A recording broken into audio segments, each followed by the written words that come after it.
কষ্টের একটা গল্প। একটা ছেলে আর একটা মেয়ে 2 বছর রিলেশন করার পর হঠাৎ একদিন মেয়েটা ছেলেটাকে বলল, আচ্ছা একটা কথা বলি। ছেলেটা বলল, বলো। মেয়েটা বলল, রাগ করবে না তো? ছেলেটা বলল, না। মেয়েটা বলল, আমাকে ছেড়ে যাবে না তো? ছেলেটা বলল, কখনো যাব না। মেয়েটা বলল, ভুল বুঝবে না তো? ছেলেটা বলল, না, বুঝবো না। মেয়েটা বলল, জানো আমার একটা অতীত আছে। ছেলেটা বলল, কি সেটা? মেয়েটা বলল, আমাকে রেপ করা হয়েছে। ছেলেটা বলল, কি? মেয়েটা কেঁদে কেঁদে বলল, এবার তুমি আমায় খারাপ ভেবে হয়তো আমাকে ছেড়ে চলে যাবে। ছেলেটা মেয়েটাকে অনেক জোরে একটা থাপ্পড় দিল। মেয়েটা বলল, চলে যেতে পারো, আটকাবো না। এ বলে মেয়েটা কেঁদে কেঁদে চলে গেল। কিছুদিন পর হঠাৎ একদিন ছেলেটি মেয়েটিকে ফোন করলো। মেয়েটি বলল, হ্যালো।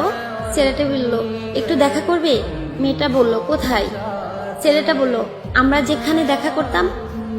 মেয়েটা বলল, আচ্ছা। ছেলেটি আগে থেকে এসে মেয়েটির জন্য অপেক্ষা করতেছে। কিছুক্ষণ পর মেয়েটি আসলো। মেয়েটি বলল, কিসের জন্য আসতে বলছো? ছেলেটি বলল, চোখ বন্ধ করো। মেয়েটি বলল, কেন? ছেলেটা বলল, এত প্রশ্ন করো কেন? মেয়েটা বলল, আচ্ছা চোখ বন্ধ করলাম। ছেলেটা বলল, এবার চোখ খুলে তাকাও। মেয়ে চোখ খুলে দেখে যে ছেলের বাবা মা আসছে। মেয়ে অবাক।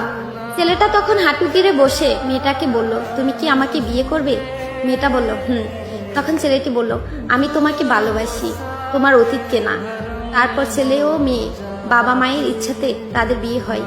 হ্যাঁ, এটাই সত্যিকারের ভালোবাসা। অতীত জেনেও ভালোবাসার মানুষটি ছেড়ে যায় না।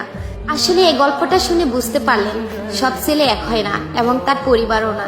ভালোবাসতে জানলে ভালোবাসে সুন্দরবন।